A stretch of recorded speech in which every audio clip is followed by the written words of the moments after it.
Tout a disparu, constata-t-il. Qu'est-ce qui a disparu?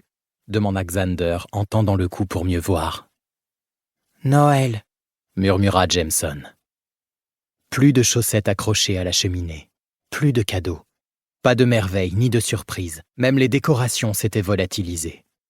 Il ne restait que le sapin, dépouillé de tous ses ornements. Grayson soupira. Peut-être que le vieux ne voulait pas qu'on enfreigne les règles cette fois.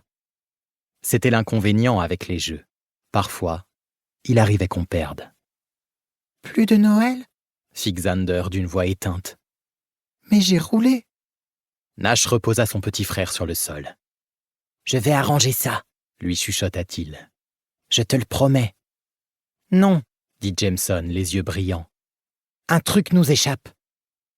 Il s'appliqua à scruter la salle dans ses moindres détails. Là! Il pointa du doigt le haut du sapin où pendait une ultime décoration, cachée entre les branches. Ce ne pouvait pas être une coïncidence. Il n'y avait pas de coïncidence dans la maison Hawthorne. Nash traversa la salle et décrocha la décoration pour la montrer à ses frères. Il s'agissait d'une simple boule en plastique transparent au bout d'un ruban rouge, avec une ligne de séparation au milieu. Il y avait quelque chose à l'intérieur. Grayson prit l'objet et sépara ses deux moitiés avec la précision d'un neurochirurgien. Une pièce de puzzle blanche en tomba. Jameson la ramassa aussitôt. Il la retourna et reconnut l'écriture de leur grand-père au dos. 1 sur 6, lut-il tout haut. Puis il écarquilla les yeux. Les autres arbres! Il y avait 6 sapins de Noël dans la maison Hawthorne. Celui du vestibule, chargé de guirlandes lumineuses, culminait à plus de 6 mètres. Celui du salon était orné de perles. Celui du salon de thé, de cristaux. Des cascades de rubans de velours dégringolaient entre les rameaux de celui qui trônait sur le palier du premier étage. Celui du deuxième étage, entièrement blanc, était couvert d'or. Nash, Grayson, Jameson et Xander les inspectèrent tous l'un après l'autre, récoltant 5 autres décorations, dont 4 contenaient une nouvelle pièce du puzzle. En les assemblant, ils obtinrent un carré blanc. Jameson et Grayson empoignèrent en même temps la dernière boule. « C'est moi qui ai trouvé le premier indice », insista farouchement Jameson. « Je savais qu'il y avait un jeu derrière tout ça. » Au bout d'un moment, Grayson lâcha prise. Jameson ouvrit la décoration. Elle contenait une petite clé au bout d'un porte-clés lampe de poche. « Braque la lumière sur le puzzle, Jamie », suggéra Nash. Même lui ne pouvait résister à l'attrait du jeu. Jameson alluma la torche et dirigea son faisceau lumineux sur le puzzle. Des mots apparurent. Le coin sud-ouest du domaine. « Ça va nous prendre combien de temps d'aller là-bas » protesta Xander d'une voix géniarde. « Des heures !» Le domaine Hawthorne, à l'instar de la maison du même nom, était immense.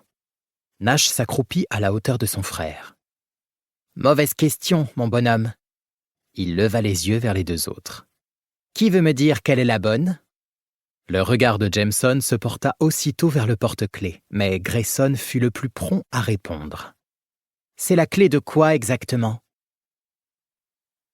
La réponse était d'une voiturette de golf. Ce fut Nash qui conduisit. En arrivant dans le coin sud-ouest du domaine, les frères restèrent bouche bée devant la surprise qui les attendait. Ce cadeau n'aurait sûrement pas pu tenir dans le grand salon. Un bosquet de 4 vieux chênes aux troncs énormes soutenait la plus belle, la plus incroyable de toutes les cabanes dans les arbres qu'on puisse imaginer.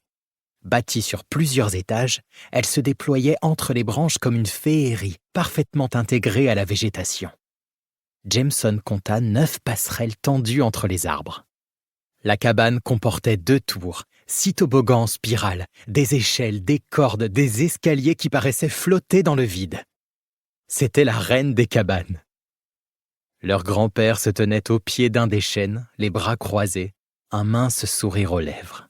« Vous savez, les garçons, » observa le grand Tobias Hawthorne quand la voiturette de golf s'arrêta devant lui.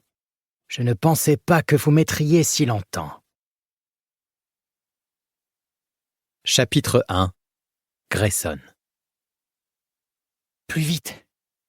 Grayson... Pour continuer à écouter ce livre audio gratuitement, cliquez sur le lien dans la description et vous pourrez l'écouter en entier sans frais grâce à l'essai de 30 jours d'Audible.